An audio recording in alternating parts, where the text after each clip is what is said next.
சார்பாக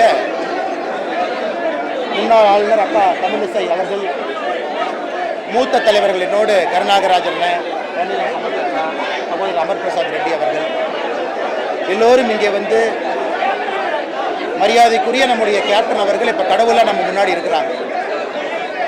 ஓராண்டு காலம் கடந்து விட்டது என்பதை மனது ஏற்க மறுக்கிறது.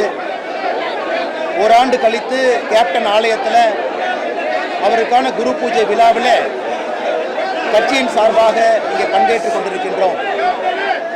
இன்னும் கட்டுக்கடங்காத தொண்டர்கள், அவரை சார்ந்திருக்கக்கூடியவர்கள், அவருக்கு விருப்பமானவர்கள், அவர்களுடைய அலைகளை நாம் இங்கே கேட்குறோம். எந்த அளவுக்கு அவருடைய எண்ண ஓட்டம் கேப்டன் மீது இருக்குது. ஆனால் நாங்கள் இப்போதும் வேண்டிக் கொள்வது, கேப்டன் அவருடைய அருள் எல்லோருக்கும் கிடைக்க வேண்டும், தொடர்ந்து தமிழகத்தினுடைய வளர்ச்சி பாதைக்கு அழைத்து செல்வதாக அது இருக்க வேண்டும் என்பது எங்களுடைய வேண்டுகோள். அதே நேரத்தில் புதிதாக கேப்டன் ஐயாவை பற்றி நாங்கள் எதுவும் இங்கே சொல்ல போகிறதில்லை. 54 புதிய இயக்குநர்களை அறிமுகப்படுத்தியவர், எதையும் கூட யோசிக்காமல் அள்ளி கொடுத்தவர். தமிழகத்தில் ஒரு மாற்று சக்தி அரசியலை ஜெயிக்க முடியும் என்பதை முதன்முறையாக நமக்கு உணர்த்தியவர். அவருடைய வழிகாட்டுதல் எப்பொழுதும் இருக்க வேண்டும் என்பது எங்களுடைய வேண்டுதல்.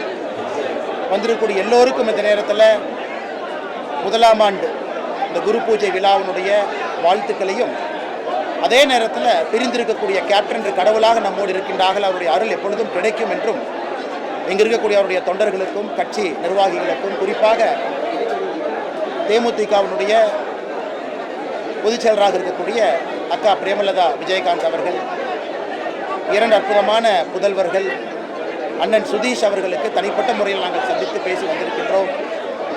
நல்லது நிச்சயமாக தமிழ்நாட்டிற்கு நடக்கும் என்கிற நம்பிக்கை எனக்கு இருக்கு.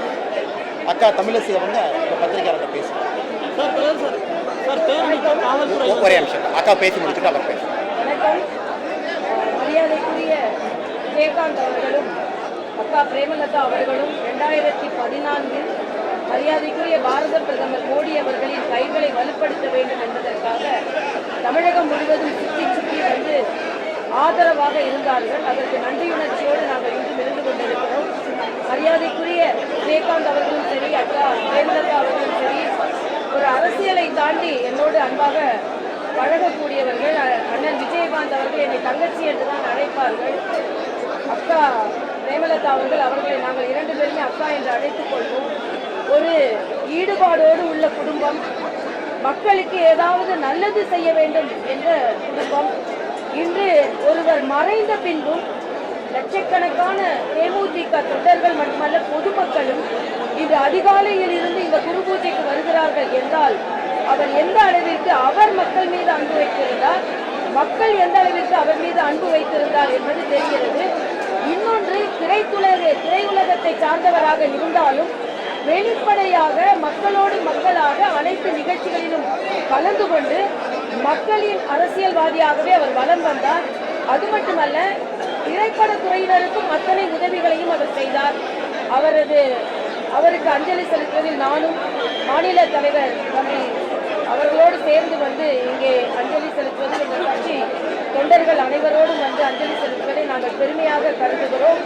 அவர் விதைத்த விதை, தேசிய விதை, ஒரு விருட்சமாக வந்து அது மக்களுக்கு உதவிகரமாக இருக்க வேண்டும் என்பதை நான் இங்கே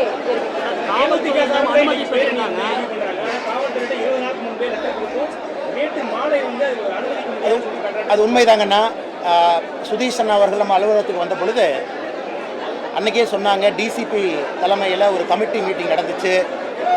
அன்றைக்கே அந்த பிளான் எல்லாம் சொன்னாங்க, 1 கிலோமீட்டர் தூரம் பேரணி இருக்கும், அதன் பிறகு நீங்களாம் வரணும். அவங்க அழைப்புதல் கொடுக்கும் பொழுதே பேரணி இருக்கும், இந்த நேரத்துக்கு வாங்கன்னு சுதீஷ் அண்ணன் கட்சியிலிருந்து சொன்னாங்க. அப்படி இருந்து கூட ஆச்சரியம் அளிக்கிறது, இந்த நிகழ்வுக்கு ஒரு நாள் முன்பே சாயங்காலம் தொண்டர்கள்லாம் தயாராகிட்டாங்க, எல்லா இடத்துலேருந்து வண்டியில் வர்றாங்க. ஒரு இரவுக்கு முன்னால் அனுமதி மறுப்புன்னு சொல்வது ஏற்றுக்கொள்ள முடியாது, முதல்லையே சொல்லலாம். ஏன்னா இன்றைக்கி தமிழக காவல்துறையை பொறுத்தவரை ஒரு நாள் நைட்டில் சொன்னால் தான் அவங்க எப்படி கோர்ட்டுக்கு போவாங்க, எப்படி அனுமதி வாங்குவாங்க, அதை பார்த்துடலாம் என்பதற்காக கொடுக்கப்பட்டது போல் தெரிகிறது. அதனால் இதை நாங்கள் கண்டிக்கின்றோம். முதலாம் குரு பூஜை விழாவுக்கு 1 கிலோமீட்டர் பேரணி கேட்குறாங்க, எந்த பிரச்சனையும் இல்லாமல் வர்றாங்க. இத்தனை தொண்டர்கள் இங்கே இருக்கிறாங்க. இத்தனை தொண்டர்களை நீங்கள் ஒரு பேரணியில் அமைதியான வழியில் கொண்டு வந்துட்டாவே பாதி பிரச்சனை முடிஞ்சது. எல்லாரும் வந்து அமைதியாக பார்த்துட்டு போயிடுவாங்க. அதற்கும் வழி கொடுக்கலன்னா தொண்டர்கள் எல்லோரும் சிதறி வெளியே இருக்கிறாங்க. அதனால் காவல்துறை இன்னும் கொஞ்சம் அதை பெட்டராக ஹேண்டில் பண்ணியிருக்கணும், அதை சரியாக ஹேண்டில் பண்ணல. அதனால் எங்களுடைய வன்மையான கண்டனங்களையும் நாங்கள் பதிவு செய்கின்றோம். மறைந்த முதலமைச்சர் ஜெயலலிதா கலைஞருக்குலாம் பேரணி நடத்த அனுமதி கொடுக்குறாங்க. இந்த விஷயத்துல ஒரு அரசியல் பழிவாங்கும் நோக்கம் இருக்கு. நான் பழிவாங்கும் நோக்கம் என்று சொல்வதை விட அதை தாண்டி இன்னும் நான் பார்க்குறேங்கண்ணா, முதலாம் குரு பூஜை தமிழ்நாடு முழுவதும் வர்றாங்க. 1 கிலோமீட்டர் பேரணி, அவங்க அந்த நகரம் முழுவதும் போகணும், 50 கிலோமீட்டர் போகணும்லாம் கேட்கல, 1 கிலோமீட்டர் கேட்குறாங்க. அது இந்த பாலத்து மேலே ஏறி இறங்கணும், டிராஃபிக் அழகாக டைவர்ட் பண்ணலாம், எந்த பிரச்சனையும் இல்லாமல் பண்ணலாம். அதனால் நிச்சயமாக இது அரசியல் காழ்ப்புணர்ச்சியாகத்தான் நாங்கள் பார்க்கிறோம். அது முதலமைச்சருக்கே போய் பத்திரிக்கை கொடுக்குறாங்க.